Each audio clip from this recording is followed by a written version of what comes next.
Good morning girls. जैसा कि मैं आपको कार्बोहाइड्रेट का वर्गीकरण, कार्बोहाइड्रेट क्या होता है और कार्बोहाइड्रेट का क्या वर्गीकरण है, कार्बोहाइड्रेट के वर्गीकरण को जैसे हमने प्राप्ति साधनों के आधार पर और रासायनिक विशेषताओं के आधार पर इसका वर्गीकरण बांटा था। आज हम सबसे पहले तो कार्बोहाइड्रेट के कार्यों का उल्लेख करेंगे और उसके पश्चात हम कार्बोहाइड्रेट की प्राप्ति के साधनों के कहाँ से हमें कार्बोहाइड्रेट प्राप्त होता है उसके बारे में चर्चा करेंगे। सबसे पहले देखिए कार्बोहाइड्रेट के कार्य क्या होते हैं। सबसे पहले कार्बोहाइड्रेट क्या है, जैसा कि आप देख भी रहे हैं, सब कार्बोहाइड्रेट शरीर को ऊर्जा प्रदान करता है।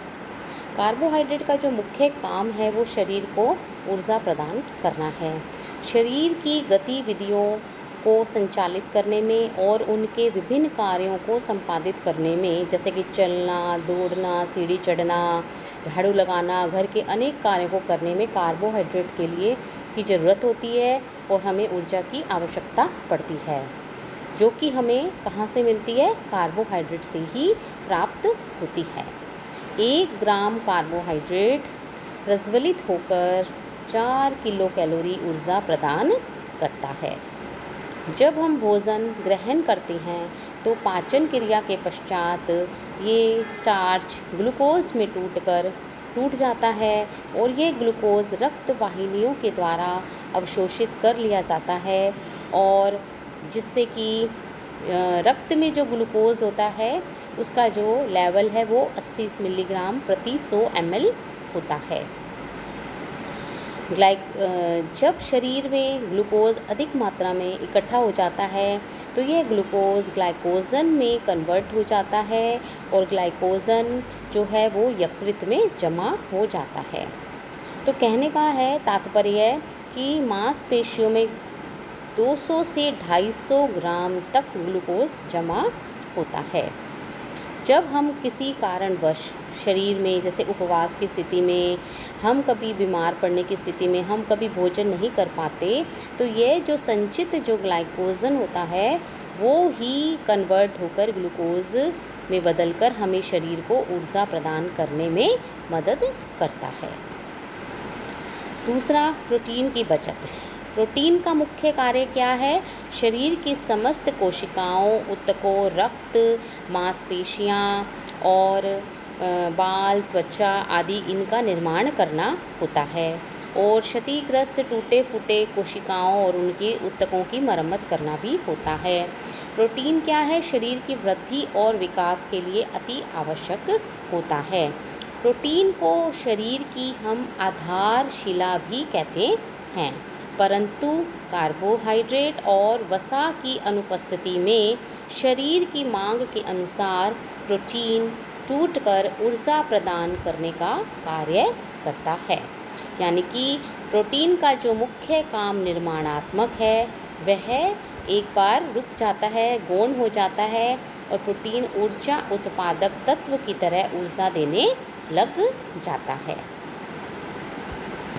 अब इसी स्थिति में हम देखेंगे इसका जो तीसरा जो कार्य है प्रोटीन का, कार्बोहाइड्रेट का, वो है विटामिन बी समूह के संश्लेषण में।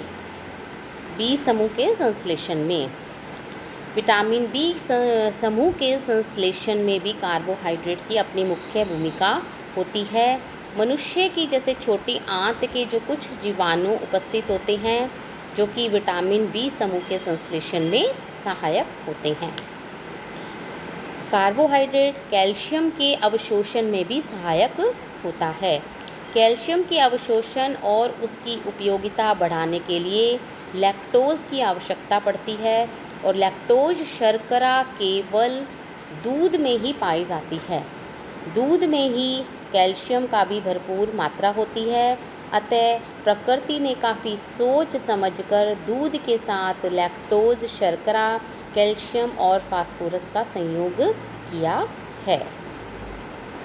अगला है पाचन तंत्र को स्वस्थ रखने में कार्बोहाइड्रेट, जैसे कि हमने उसके वर्गीकरण में बताया था कि आहार में रफेज का होना अत्यंत ही आवश्यक है। रफेज सेलुलोज के अंतर्गत ही आता है। रफेज का पोषक जो तत्व होता है वो शून्य होता है और इस पर पाचक रस का कोई प्रभाव नहीं पड़ता। पेट को साफ रखने के लिए भी यह जरूरी होता है और आंतों की क्रमाकुंचन गति को भी बढ़ाता है और यह भोजन को आगे भी सरकाता है। इस प्रकार जो भोज्य पदार्थ आंतों से चिपक जाते हैं वे भी आंतों से छूटकर इनके साथ मिल जाते हैं और मल के निर्माण में सहायक होते हैं। कब्ज से बचने के लिए भी आहार में रफेज युक्त भोजन की पर्याप्त मात्रा होनी चाहिए। अगला, रक्त में कोलेस्ट्रॉल के स्तर को कम करना। हृदय रोग से बचने के लिए रक्त में कोलेस्ट्रॉल की जो मात्रा है वो कम होनी आवश्यक है। आहार में उपस्थित रफेज शरीर में कोलेस्ट्रॉल की मात्रा को कम करने में निम्न प्रकार से मदद करते हैं। जैसे कि रफेज उन जीवाणुओं की वृद्धि और विकास में सहायक होते हैं जो पित्त अम्ल का विघटन करते हैं। पित्त अम्ल अवशोषित कोलेस्ट्रॉल को स्वतंत्र कर देते हैं और रक्त में कोलेस्ट्रॉल की जो मात्रा है वो कम हो जाती है। अगला जो कार्बोहाइड्रेट का जो कार्य है वो है विषाक्त पदार्थों को हानि रहित बनाना।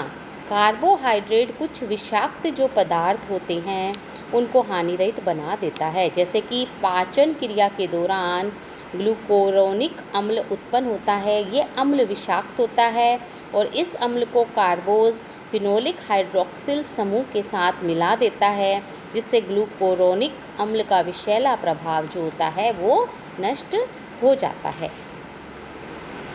कार्बोहाइड्रेट का अगला कार्य है यकृत को स्वस्थ रखने में। कार्बोहाइड्रेट जो है वो यकृत को स्वस्थ रखने में अपनी महत्वपूर्ण भूमिका निभाता है। यकृत विषैले और हानिकारक जीवाणुओं का नाश ग्लाइकोजन की उपस्थिति में ही करता है। यदि यकृत में ग्लाइकोजन की भरपूर मात्रा नहीं होती तो विषैले पदार्थ हानिकारक जीवाणु आदि जैविक अंगों के मुख्य तंतुओं तक पहुंचकर उन्हें क्षतिग्रस्त कर देता है। और इसी कड़ी में लास्ट है नाड़ी संस्थान को स्वस्थ रखने में। कार्बोहाइड्रेट केंद्रीय नाड़ी संस्थान और मस्तिष्क को स्वस्थ रखने के लिए ग्लूकोज की अत्यंत ही आवश्यकता होती है। ये कार्बोहाइड्रेट के कुछ कार्य थे जिनका कि हमने इसमें उल्लेख करा है। अब है कार्बोहाइड्रेट हमें किन किन से प्राप्त होता है। कार्बोहाइड्रेट हमें जैसे सभी प्रकार के जो अनाज हैं जैसे कि गेहूँ, बाजरा, रागी, मक्का और कुछ दालें जैसे कि शक्कर हो गया, गुड़ हो गया, बूरा, शहद, जड़ वाली सब्जियां जैसे कि आलू, शकरकंदी, जमीकंद, अरबी, चुकंदर, किशमिश, अंजीर, मुनक्का आदि, इन सभी में कार्बोहाइड्रेट अत्यधिक मात्रा में पाया जाता है। और मूंगफली हो गया, काजू, खोया, पनीर, ये सभी कार्बोहाइड्रेट प्राप्ति के मुख्य साधन हैं। जैसे कि हमें सबसे ज़्यादा जो कार्बोहाइड्रेट जो प्राप्त होता है जैसे शक्कर है उसमें 99% कार्बोहाइड्रेट होता है, गुड़ है उसमें 95% है, जो आपका गेहूं का आटा होता है उसमें 60 to 70% कार्बोहाइड्रेट होता है, मैदे में भी 70% जो है वो कार्बोज होता है, केला है, गाय का दूध है, आम है, इन सभी में कार्बोहाइड्रेट की प्रचुर मात्रा होती है। धन्यवाद।